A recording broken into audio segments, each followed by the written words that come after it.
Welcome back to More Than a Game, a podcast dedicated to the Premier League, the A-League and more. Boys, I still don't know what to call this.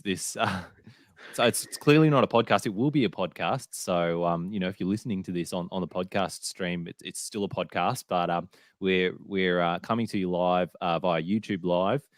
But yes, still not sure what to call it, but we're here to wrap up this week's A-League action. I'm joined by Tommie and Jesse. How are we tonight, fellas? I'm well, mate. I'm well. Excited to talk football. I was thinking, maybe it's more than a game for you.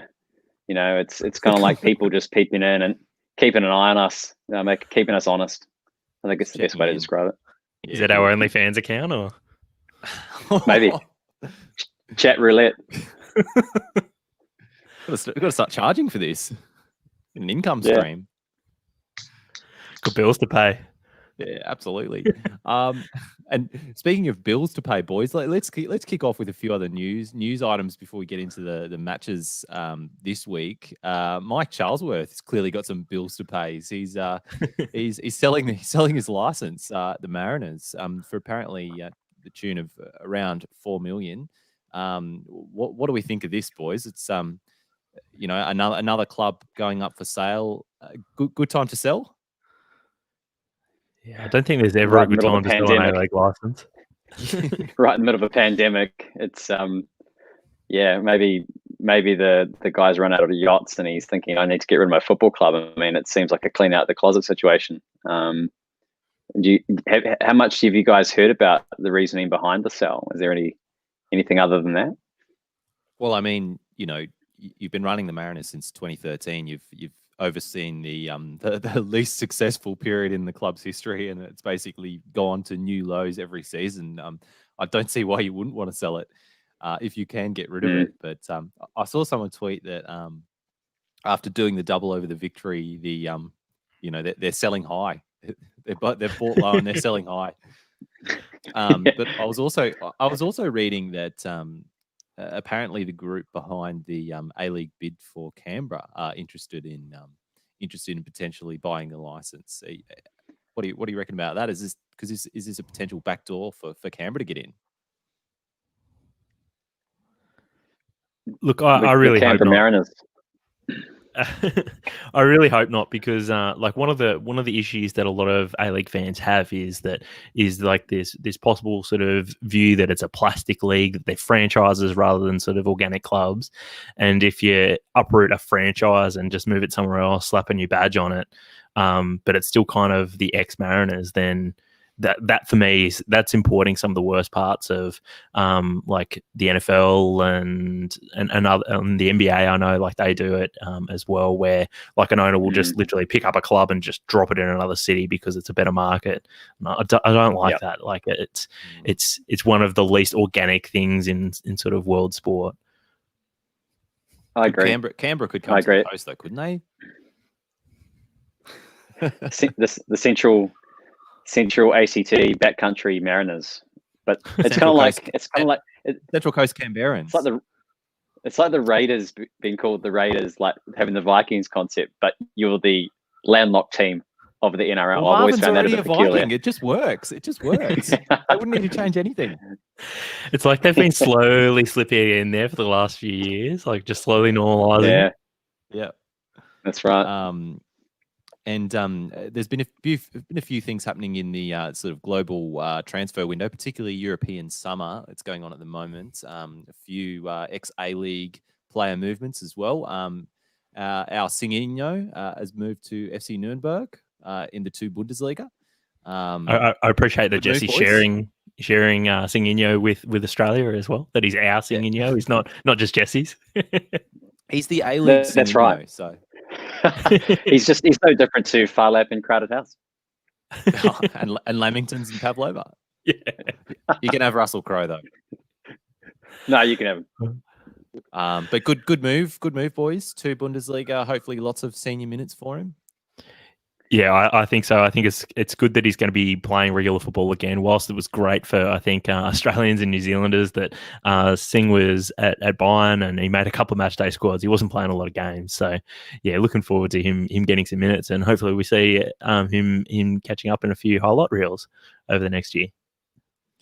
Yeah, and Agreed. the other one that's been talked about a lot is Daniel Arzani to FC Utrecht. I think that's.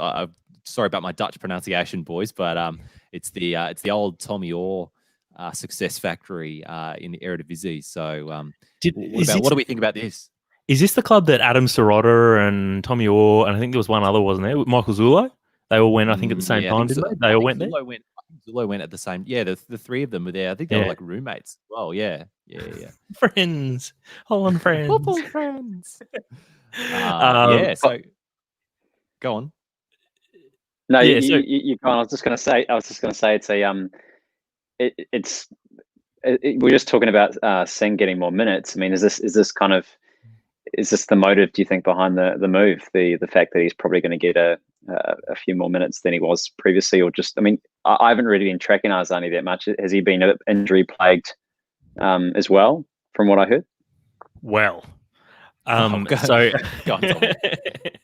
So, I think Arzani, even though I think he's actually younger than Singh, or they might be the same age, but I think this is arguably a more important move for Arzani than I think it is for Singh, because Arzani went to Celtic and he lost a whole year of his development with that injury. So physically, he's sort of playing catch up, but also like that injury would have been a massive setback in terms of his development and his confidence as well. So Singh's done, I think, all right at Bayern. He's probably done as expected, I think, by a lot of Kiwis and Australians. So for him, he needs to go on and keep getting games under his belt, continue developing. But Arzani, I guess, he needs to, re-strengthen physically, and I think with that will come his confidence, and then he'll continue to develop as well. Because I think, Jesse, you might be able to answer this a little bit better than I can, but Arzani, I think, he's the great hope, I think, for the next sort of 5 years for the Australian national team. So, Whoa. No? Put some respect on Motore. Oh. I thought you were going to throw some garbage about like Dylan Wenzel Hall or something like that. Dylan Wenzel Halls is barely the hope for the Brisbane Roar, but we love him so, and he needs more minutes. Same with Muta, but that's another story. And finally, boys, the last high profile Australian move is Dean Buzanis to Sutton in the English fifth tier. Listeners might remember it's the home of Wayne Shaw, aka Piegate. So what do we think about this move? Apparently, this was just close to his house. This is real Sunday league levels for me, isn't it? Like you're just going to play for. They're going to be playing in parks. Yeah, or in the forest, in Sutton Forest. Yeah, but he's just going to be like he's just gone and given like the local team a call and say, "Hey, like, can I have a kick around with you guys?" And they'll sure. Go ahead. I mean, he's going to get the kind of hostile reception that we all received playing in these kind of grounds. You've got teams that just want it more. And of course, you've got the Pies at halftime as well. If you want to put a bet on, do you reckon he'll cop it like we used to in Sunday League? About you remember when like teams from like the peninsula used to come up to South Yarra and call us like the baristas because half of us had beards and stuff like that. Beards and that. Still one of the great calls. Still one of the great calls, isn't it? Oh, it's so satisfying flogging him that day. That was the best and only sledge I think we've ever received in Sunday League. We were just happy that someone noticed us. And Tommy, MacArthur Bulls Watch, take us through their new signing. Yeah, so McBulls this week signed I'm pretty sure he's their fifth player, which obviously it's not huge in terms of like where he fits into their squad, but he is going to fill up one of the visa spots though. So his name's Matt Derbyshire, English guy, and he's not super young. He's 34 years old, and he's got a bit of an interesting backstory.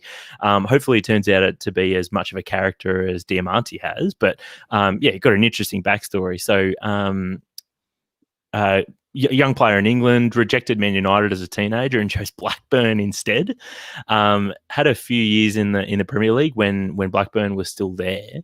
But then in his final season with Blackburn, got sent out on loan to, of all places, Olympiakos in Greece. did okay there for half a season, and then they took him on loan for another 12 months. Scored the winner in one of the Athens derbies against Panathinaikos, and then was then dubbed the English Killer. Which, that's an English nickname. A nickname that we can all get around, I guess, for his time in the A-League.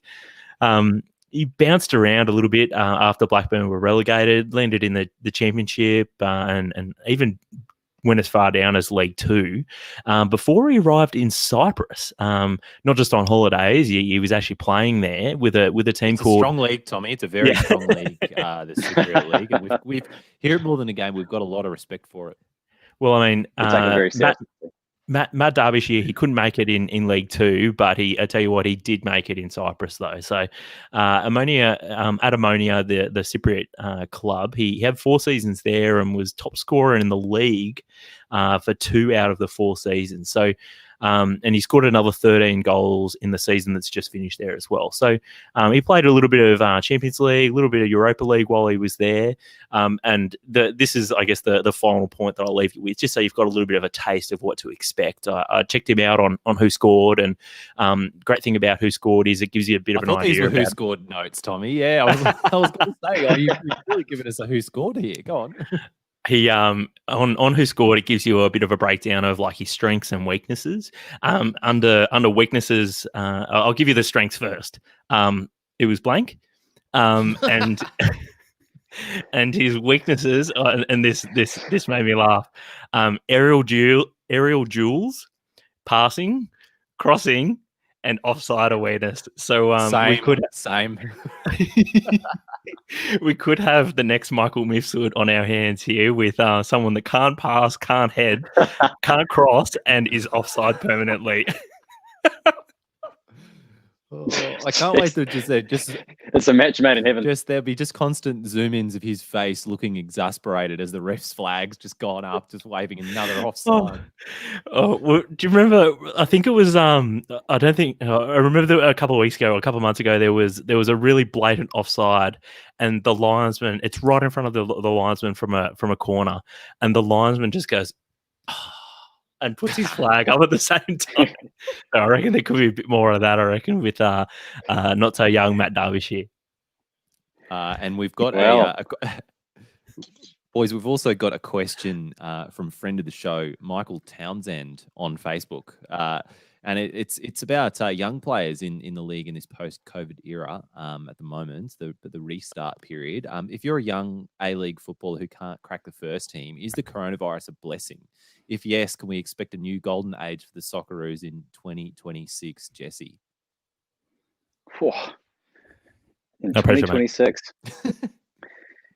I think there is something to be said about being sort of locked in, so to speak, for a while, where you kind of the attention, at least from the coaching, and has to be on local players. I think in New Zealand and a lot of different sports at the moment, on the other side, that's what's happening quite a bit, and I expect it to happen in Australia as well. So I think there is merit in being like, all right, well, we're going to be locked in for a while. Let's just make sure that we nurture the talent we have here. And hopefully that means we see more appearances from younger players and we see them actually develop. I mean, there is a very high likelihood that once they start getting into those areas where they're really, really marketable, they will eventually go overseas. But at the moment, they can't really go anywhere. So I think to answer your question, I think we'd be silly not to sort of nurture the talent that's right under our nose. The big boon, Colby, has been for the young players in the A-League is that a lot of the marquee players went home before the restart. So there were opportunities that weren't normally there, specifically for sort of attacking players and players in key positions that are normally sort of entrusted to marquees only. And we've seen that there's a real lack of sort of attacking talent in the league. But sort of what comes first? Like, players aren't given opportunities to develop and then play in those attacking roles, or are they, or do we go out and select the marquees first, right? Like, which comes first? And this is, I guess, giving those young players that they're finally getting an opportunity, which is great. So I don't know. I think it can only benefit both Australia and New Zealand, I think, in the next 5 to 10 years. And that's the thing. It's further to your point, Colby. Just the Adelaide United, I guess, finding a loophole in that plan by basically cloning their entire team. Very difficult to see who's actually coming through the ranks because they all look the same. Well, they're all just it's all just siblings now. All we want is just siblings at every club. But I mean, there's an undeniable link between minutes that young players get and how well they're going to do, particularly in international teams, in the international setup. So I mean, I think it can only be a good thing. Whether it's going to lead to another golden age for the Socceroos in 2026, we'll have to wait and see. And that's not even mentioning the opportunities that are coming up for young local managers as well. So, but that's a whole other thing. But why don't we get into some of the A-League games, boys? And we've just seen Perth Glory get spanked 4-0 by the Melbourne Victory. 2 goals to Marco Rojas, and Elvis Kamsoba finally gets his goal in the A-League and had that backflip celebration up his sleeve. We had written on the run sheet before this game a little preemptively the Victory were in shambles, but now they've gone. Now they've gone and jagged the results. Have the Glory underestimated them, Tommie? Yeah, big time. I thought this was a bit of a combination of the Victory being good, but also the Glory being really poor.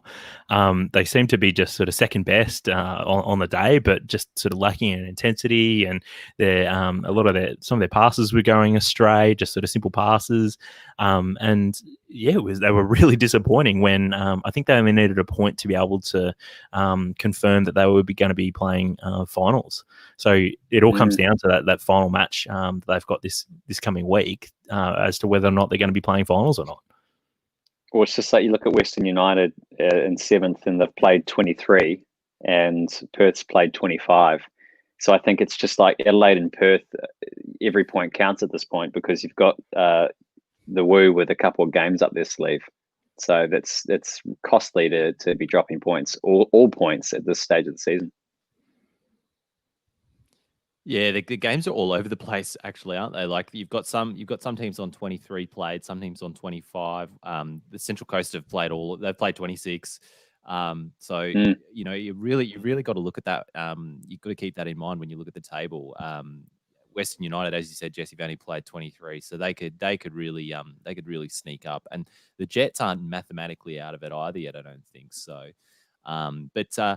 After the victories, I think it was their club's biggest losing streak, 5 on the bounce going into this. The Mariners did the double over them this season. As we said, the club's in absolute shambles, but they've come back with a 4-0 win. Do you think the VUC fans are going to get carried away with this one, boys? Definitely. I think they're winning the league next year.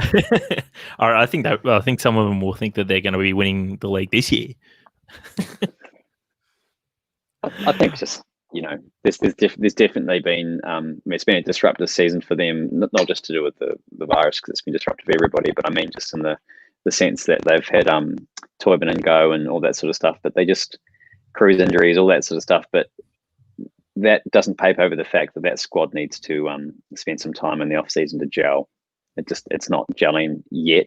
Obviously, we saw some of that tonight for the first time, but really, like, if they want to get ahead of themselves and think about being finals, then they're going to need to be way more consistent, not get ahead of themselves.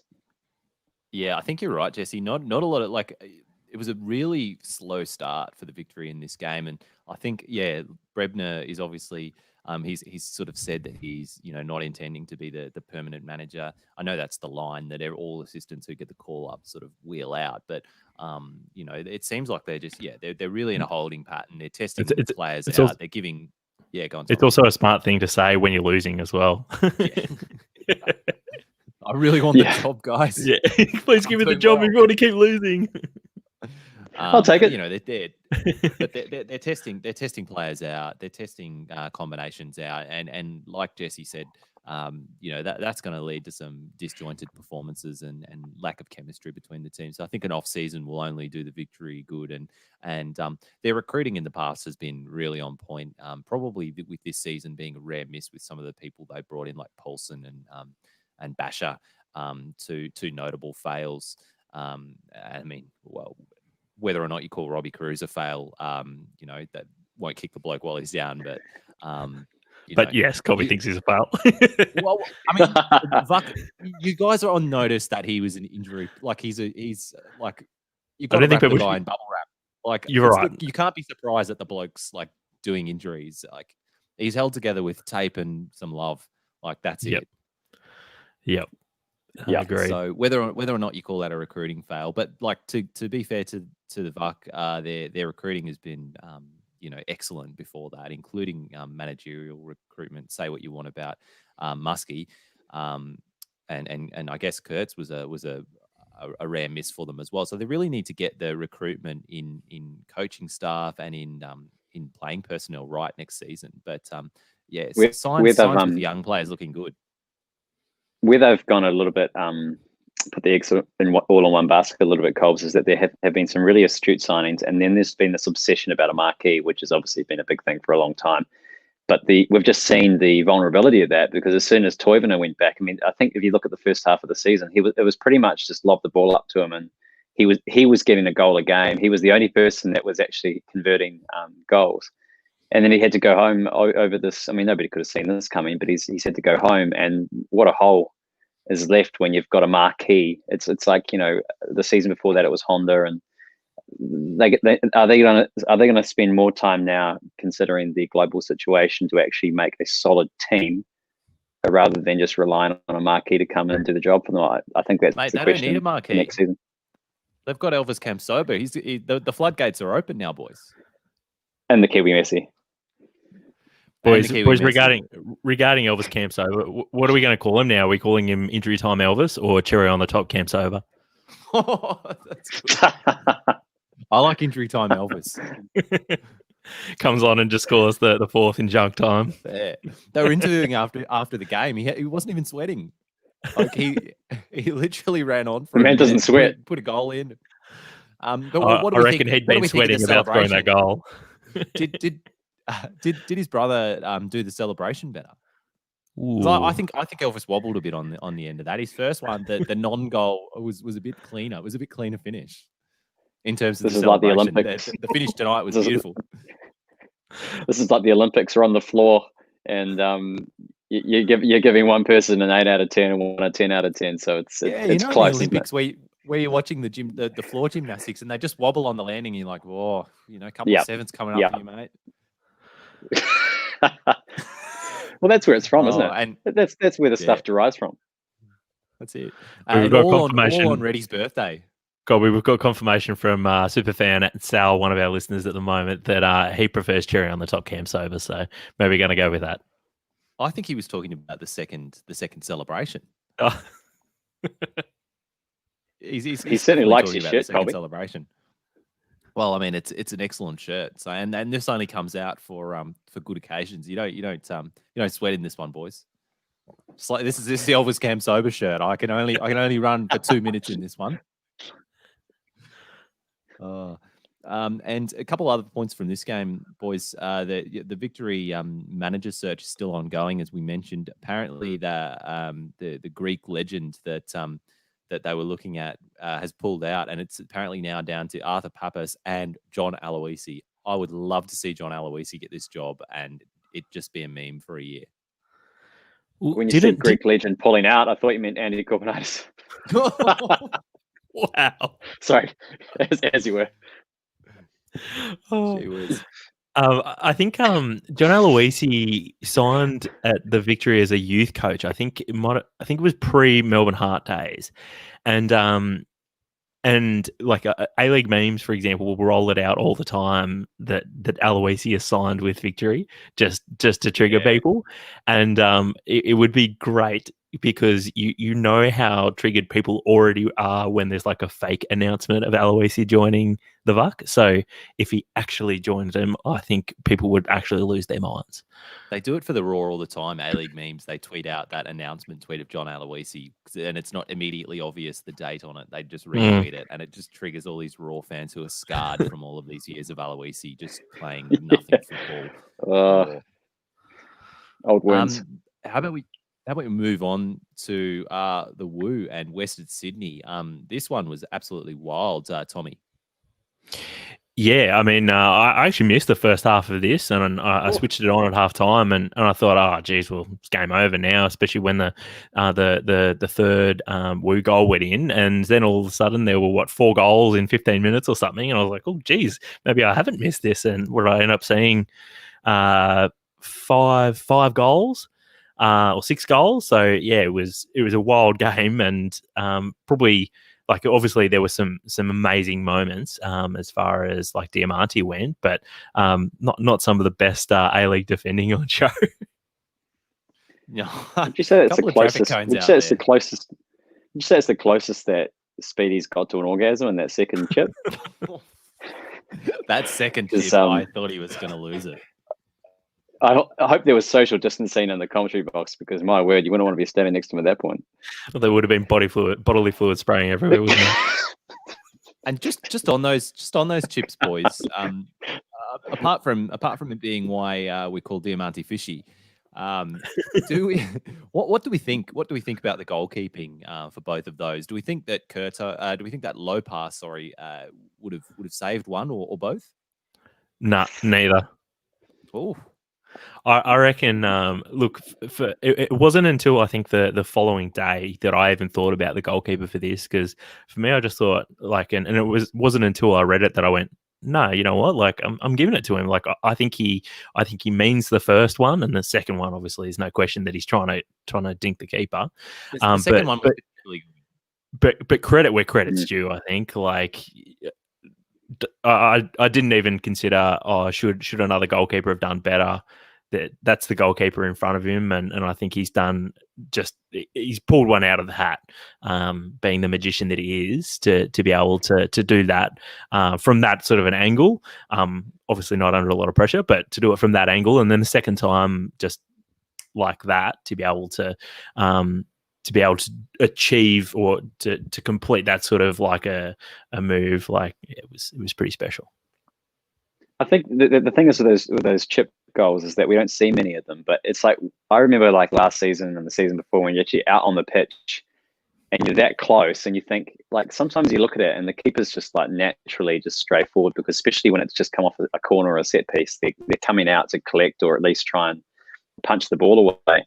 And you're focused on the top corner, the right corner, all this sort of stuff, thinking about where can I put it to beat the keeper. And sometimes the most space that there is just behind the keeper. You don't see players chip that often, but actually, like, when you're out in the pitch, there's more space than you realize. And if he didn't mean the first one, which a lot of people will argue, well, who cares? Because he nailed the second one anyway. So yeah, there's all class. Trying a chip every game now. Well, he's put them on notice. He's put the goalkeepers on notice now. So now he can just bury it in the bottom corner. No keeper against the Woo is going to be coming off their line at all. They're just going to sit on their line for 90 minutes. Can we also talk about Burgess's goal celebrations? Because if I see any more of this, it's pretty hard.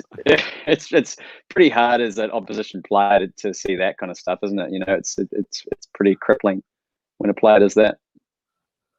I don't mind it. I mean, of all the weekend's goal celebrations, you know, with the Campsova backflip, and you had the Jordan Elsey emu, and Diamante had a few quite animated ones as well. So you know, I think it's probably not the worst defender. It's not the best, but. Do you think he's becoming a player that other players must just hate, though, like Burgess? I mean, he's all class, obviously, but there's something really unlikable about him. I think maybe that was the cherry on top for me. But I think he just looks like the player that would just piss you off to play against. Virginia.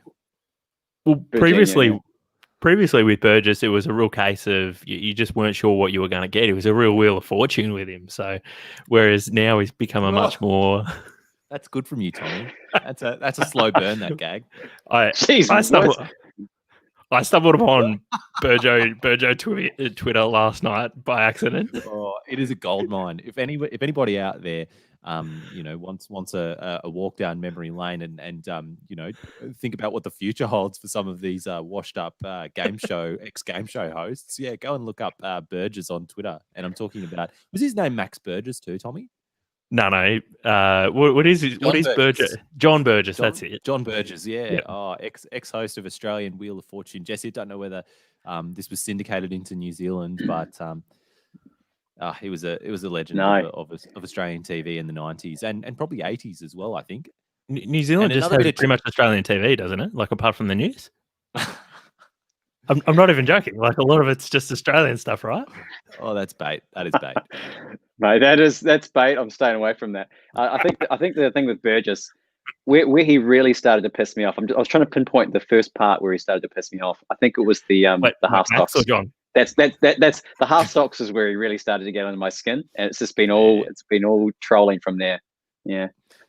Let's talk about the Wanderers, boys. They're looking. I think they're mathematically certain now, but not too sure to miss their third final season in a row.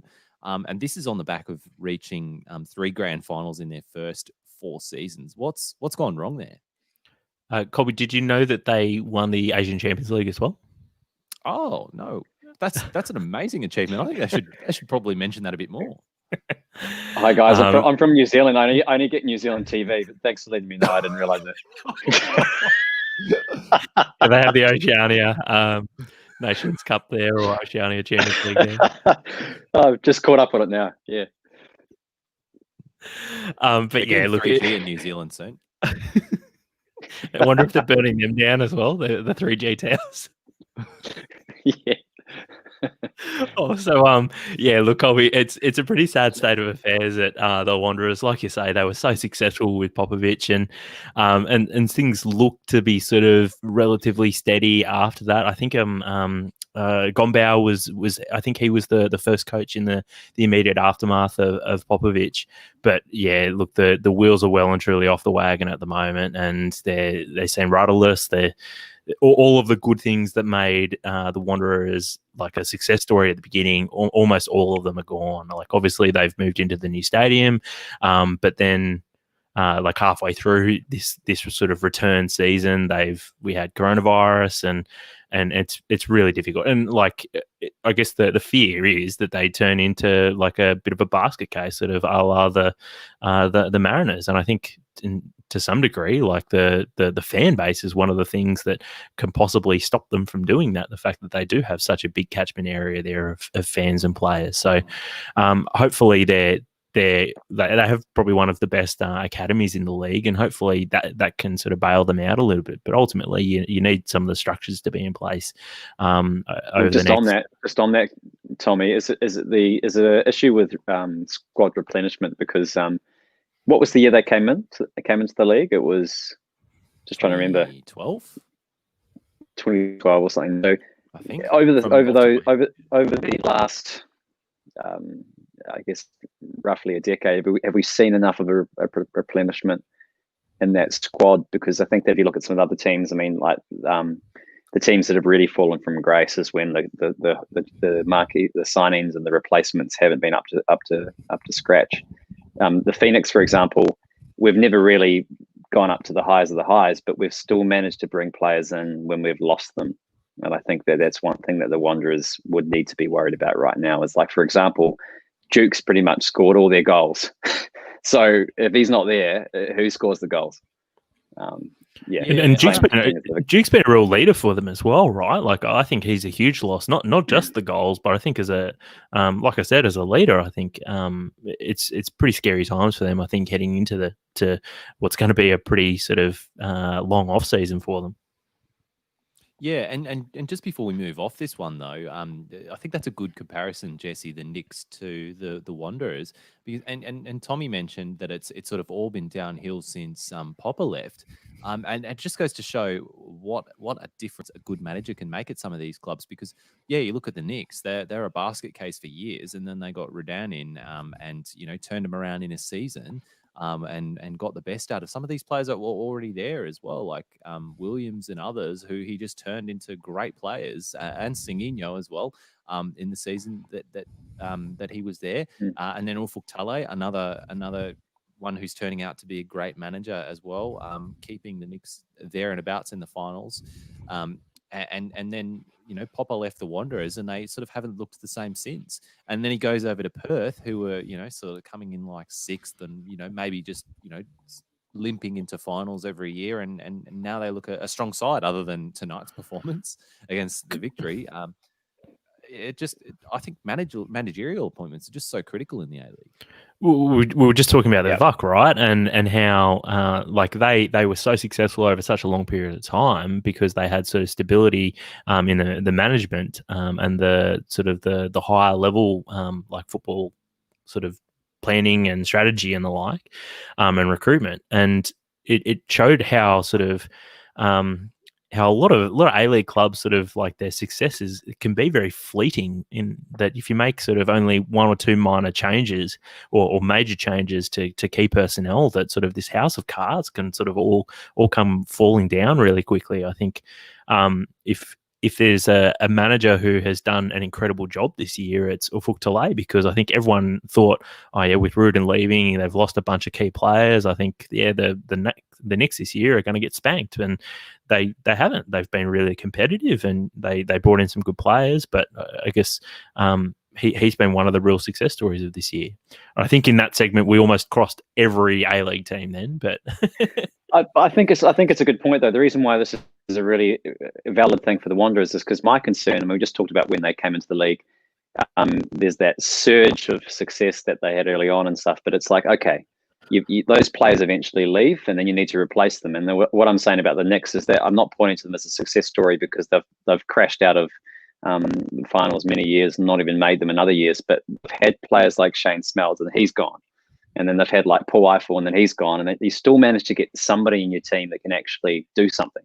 And the concern for the Wanderers now, if you want to compare them to the Mariners, is that when do you get to a point where you've run out of that X factor and then you're just literally a whipping team of the league? You don't want to get there. You want to get to a point where you can still attract. If Duke leaves, you want to be able to replace him with somebody that's got the same amount of goals in him, if not more. So, yeah, I think for me, it's about who do they bring in next. It's going to be more, not so much the manager, but it's going to be more about the scouting. And if they've got a good academy, then they need to be looking into that academy and actually bringing them through the ranks. It's about time. Let's move on, boys. Adelaide 1, Sydney 1. Adelaide have just held on to their finals spot, but only just, as we mentioned before. There are a lot of teams snapping at the heels for that last final spot. Some points from this game, boys. Just looking at Sydney's performances in the lead in to this game, they lost to Melbourne City and Newcastle and could only manage a draw against Adelaide. Should we be worrying about Sydney's finals form, or are they still a lock for the championship? I know Ryan Grant and Barbarousis and I think Zulo all didn't start in this one, and I think even Bratton didn't play as well. So this was by no means a full strength Sydney team, but I think like form is about, and finals football is about momentum, right? You don't necessarily have to have played well throughout the season, but if you can go into the finals with momentum under your belt and some good performances, good results, then you're always a danger to win. What is it, 3-4 games in a row and take away the toilet seat? But I guess Sydney I think would be really concerned about their form, and they need to not just get some results but get some good performances, I think, leading up to into the finals. Otherwise, it could be really quick 1-2 and done for them. Like, are they resting these blokes because sorry Jesse, are they resting these blokes because they're not super well conditioned with the sort of disrupted season? Do you think that would be it? Because I mean, like, they're playing every couple of days, but I mean, you see that in leagues in Europe, like in the Championship, and some Premier League teams are playing like that many games in that few days, and they're doing it. It has to be because they're not properly conditioned. I think it's probably got something to do with the fact that, as the Ladies League pointed out, Johan actually had maybe a little bit of work done. Bit of Botox. So you've got to think about these players in Sydney. The Bondi boys. They've got elective surgery. They've got elective surgery they need to get to before these coronavirus clusters rear up, and all elective surgery is cancelled. So we probably need to sympathise a little bit with the players that are getting rested for a week. That's very good areas from the Ladies League. Colby, if you look at if you look at Badger in particular, I think it was about trying to get sort of some of these maybe second tier players who don't normally get a lot of minutes and get some minutes into their leagues. Badger? Maybe I just slurred it. He's Badger from now on. Yeah, Badger. I don't mind it. I thought Budgie was good, but all right, let's go with Badger. Badger, he hasn't got a lot of minutes. He's coming off of a long injury layoff, and I guess giving him some minutes and getting him some sort of form and momentum leading into the finals. I thought I think they'd be considering that to be important. So it could backfire on them though, and if they don't have sort of their big guns firing leading into the finals, and then they're a bit underdone, then yeah, it's like I said, this could really backfire on Sydney. You picked this though, Colby, as your match when we were doing the preview. You were saying this is the one that you wanted to keep an eye on, and I think one of the things I said a while ago, but I think we sort of saw it in this game, was Sydney has been by far and away the best team, and you'd expect them to win the finals. But the teams like Adelaide right now, you're talking momentum and who's sort of clicking into gear at the right time. You want a team that can just drag them into the dogfight with Sydney, because they're such a flashy team and they've got such a great sort of formula for having the byline and passing it in, so that almost a City meet Liverpool style. But when you actually drag them into the fight, you've got players like in Adelaide, well, I won't even name a player because they're all the same player, who can basically get in the air and just bully players. And that's Jordan the thing about it. Showed he can. Opseth, whoever. But the point I'm making here is that you get to this point where you get to the finals. Riley McGree, it's 0-0 after. Yeah, they're all the same player. You get to the point where it's like 0-0, maybe 65, 70 minutes into one of the finals. Doesn't matter if you've been the best team in the competition all year. If Sydney and Adelaide are tied at that point in the match, then it's just going to come up. It's going to come down to one moment. And Adelaide have shown that they can pull a goal out as well. So I honestly think that Sydney, that I don't think we should read too much into the results, but I do think that the teams that could knock them out are just going to be the opportunist teams that can just take a goal. That's the beauty of finals football too, boys. I'm actually getting pretty excited. Like just thinking about like this game, like if it was a finals game, that's exciting. Like Sydney, who have just been dicking teams all season. Swaggering around, and yeah, they could get done by a team like Adelaide in the finals. Who just have got a bit of steel in midfield, or have got some guys who are good in the air, or some youngsters that are coming through, and it could all be over. And I don't mind that at all. Best league in the world. I could tell you're getting excited, Colby, because the earphones are moving quite a bit. So maybe time for some AirPods, mate.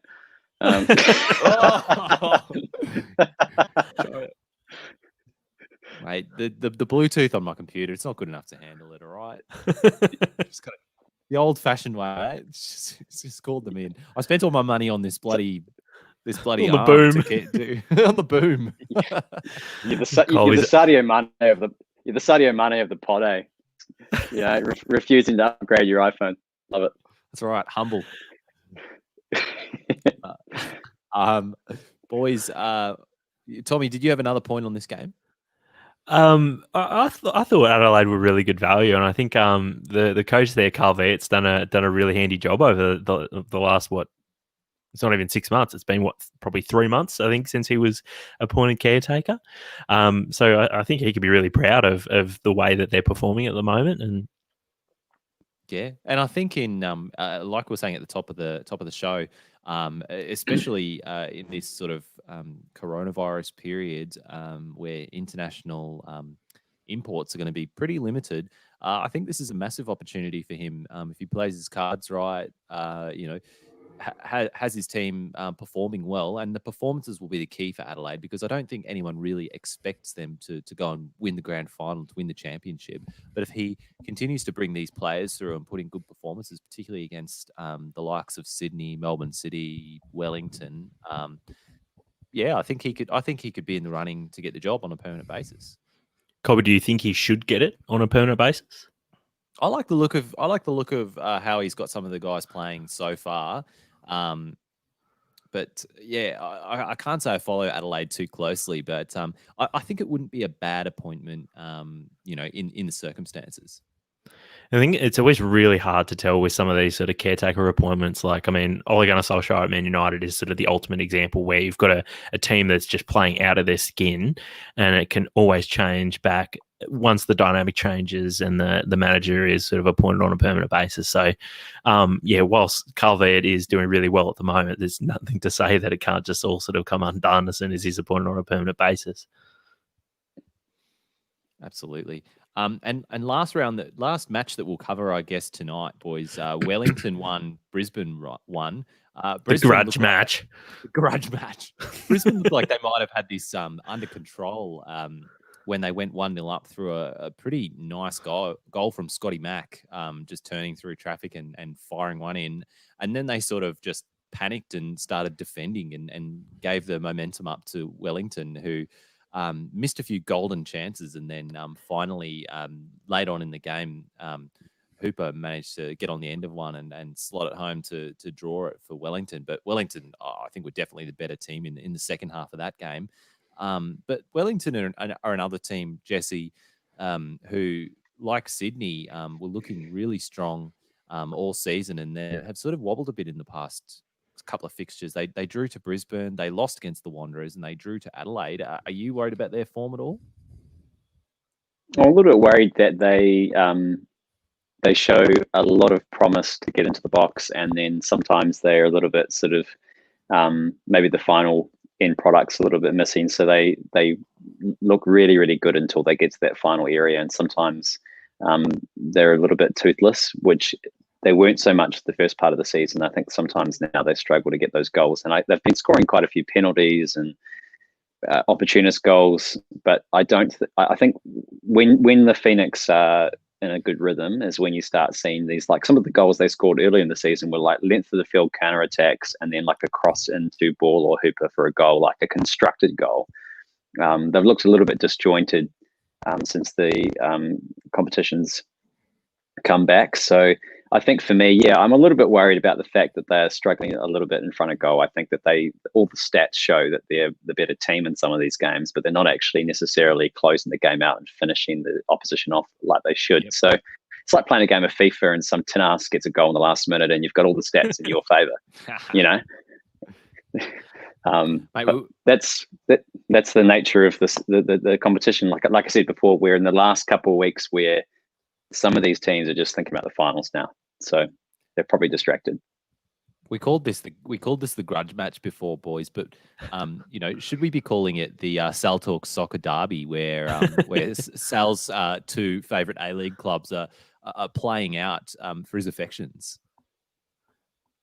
Wait, I thought he liked Adelaide as well, and Newcastle.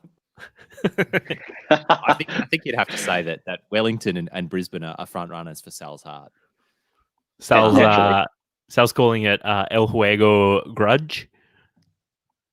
Yeah, that's good for you, Tommy. Don't mind that. And in this game also saw a number of excellent saves. I think you'd have to say from Jamie Young. Obviously, whenever Jamie Young has a good game, Brisbane Roar fans start frothing at the mouth. But I just wanted to know, boys, on current form. And I've written in the note here all of the current A-League goalkeepers. Give me your top 3 A-League goalkeeper power rankings. Tommy. Oh, jeez. All right. Top 3 on all form. Time? No, on form right now. Oh, jeez. All righty. These are in no particular order. I'm going to say ready. No, I want top 3.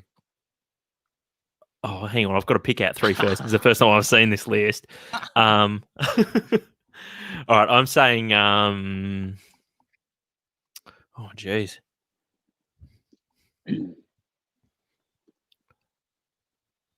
Okay. I'll go while you're thinking about it, Tommy. You and Jesse, you finalised yours as well. But I think on current form, I would have to say Izzo would be number 1 for me on form at the moment. I would probably say that Jamie Young goes in to second, and I would probably give third spot at the moment to probably Curto. So Colby, I Okay. can only give you two because I reckon I can only pick two out of them. I don't think I can judge all of the A-League goalkeepers because, to be honest, I just don't think about them enough. But Reddy and Izzo were two of my top three. And I can't pick a third because I don't feel I like have to take it off Reddy after shipping 4 tonight. Otherwise, Reddy would have been somewhere up there, but he's just shipped 4. I can't have him in my current power rankings after he's just copped 4. I know it's his birthday. Fair. Yeah. Jesse, what about you? Is this just going to be a hit list of all of the Kiwi keepers in the league at the moment? No, I'm just trying to remember the Brisbane keeper. Is it Lopez? Lopa? I mean, Western Sydney. Yeah, he was Western Sydney, but Young is Brisbane. Sorry. No, I'm getting confused because but there was some great saves. I'm trying to think about, I think I'm thinking about Brisbane. So sorry, guys, I've got getting my players mixed up here. But in that case, I'd be agreeing with you on the young front.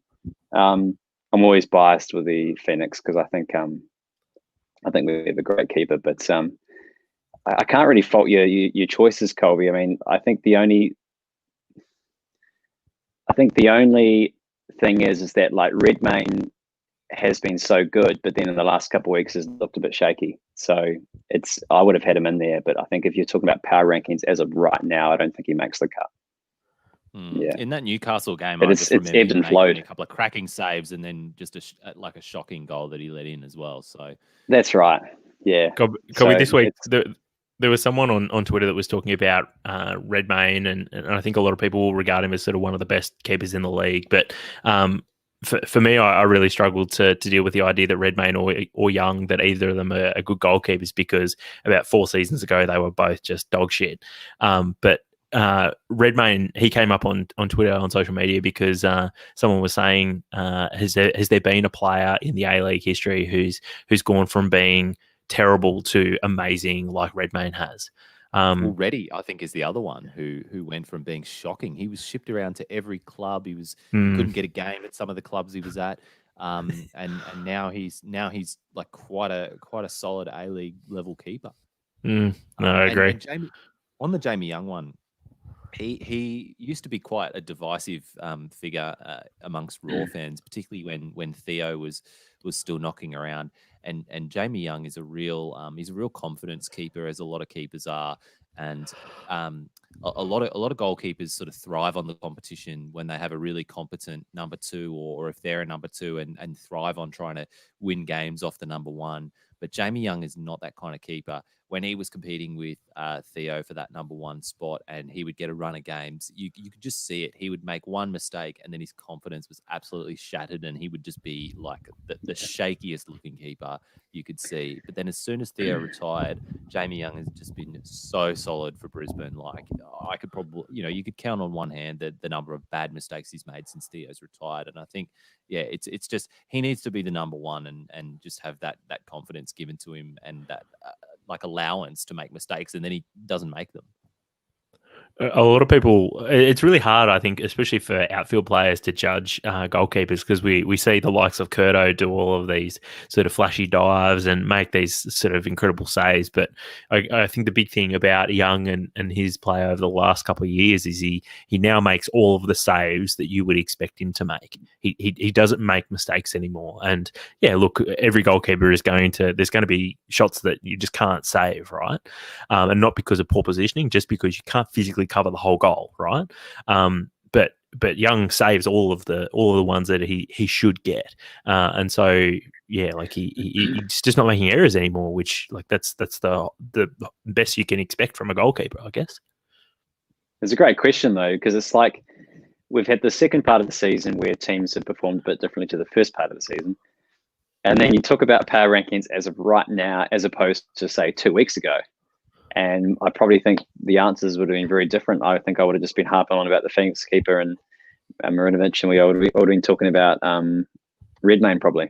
So the answers tonight, I think, are very different to what they could have been. It's the beauty of power rankings, boys. It's the beauty of power rankings. We'll have to check back in again, and we'll have other power rankings as well. We could do a whole ep on A-League haircut power rankings, but more than a power ranking. We'll save that for another More than a day. game, top fans. More than a game, top fans. Power rankings. Cheers, Sal. Boys, the A-League Festival of Football actually has a breather tomorrow. There's no game on What? Sunday. I know. So we've got a bit of time to take stock and look forward to the games that are coming up next week. We've got like a Monday to Thursday schedule with a double header on Wednesday. So on Monday you've got Brisbane, Sydney. Tuesday you've got Melbourne Victory, Adelaide. Wednesday you have Perth and the Woo, and Western Sydney, Melbourne Victory. And on Thursday you've got Newcastle and Wellington. Boys, which match are you looking forward to and why? Ooh. I'm going to go just jump in. I'm excited to see more of Melbourne City. Sorry, I think you had Melbourne. Huh? Anyway, never mind. Have I written? Yeah, I think Melbourne City have got a game in there. Are they playing against either Western Sydney or Adelaide? They're playing Adelaide. Okay. Adelaide. So yeah, I'm excited to. Sorry, all good. So I'm excited to see more of Melbourne City. I mean, we've only seen them once in the restart, which is crazy because I mean we've seen Wellington have played 5 times already.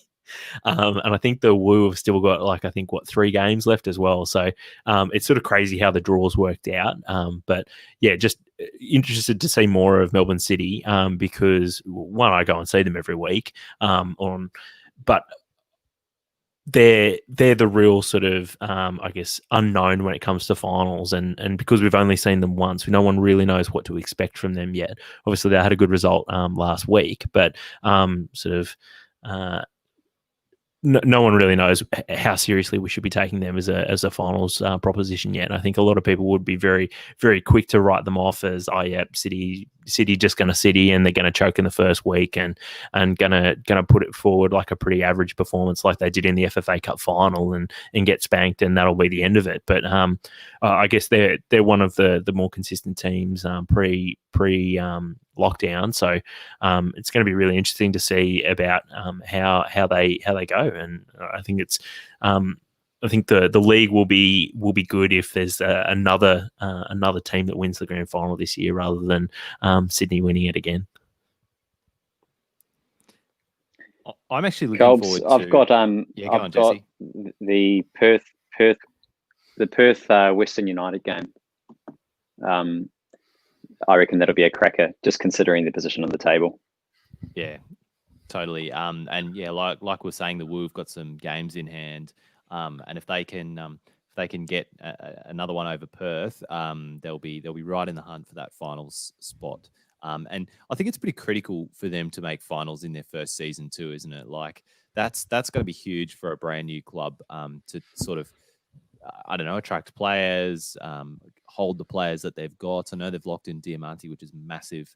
Hopefully they can get hopefully Rudan will sign for another season. I don't know whether he's on a 1-year contract or what, but they need to just keep this group together and keep them performing to make the club viable, really. Finals is really, really, it has just an added importance for the Woo, I think. So I agree, Jesse. I think that'll be a good one to watch. Brisbane Sydney is always a good game. Obviously, from a Raw fan perspective, we often play our best against Sydney. Don't know why. The matchup always just seems to be there. The boys always live for that game, and it's always a good one. Colby, is it because of Queenslander? the maroon and sky blue derby, the state of origin, Tommie. I think you're referring to. Yeah, no, I'm looking forward to that one as well as the Perth and the Woo game. But that'll probably do us for tonight, boys. We've come, again, we've said we'll do just a half hour after the game, but it's looked more like an hour. But it's been a good chat. It's been fun. Don't mind this YouTube thing. But thanks everybody. Thanks everybody for listening. I hope the audio quality is not too bad on the podcast version. Thanks for sticking with us. Don't know what the internet lag is going to be like. Obviously, you can always get around us on social media. And please like and subscribe to us on YouTube now. So we'll be back with you next week, same time. We're going to do another YouTube live to catch up with the rest of the A-League. or next week's action and look ahead to the finals. And we've also got a special podcast coming up tomorrow where Andy and George are going to do a Champions League podcast. So yeah, very much looking forward to that as well. But in the meantime, enjoy the football.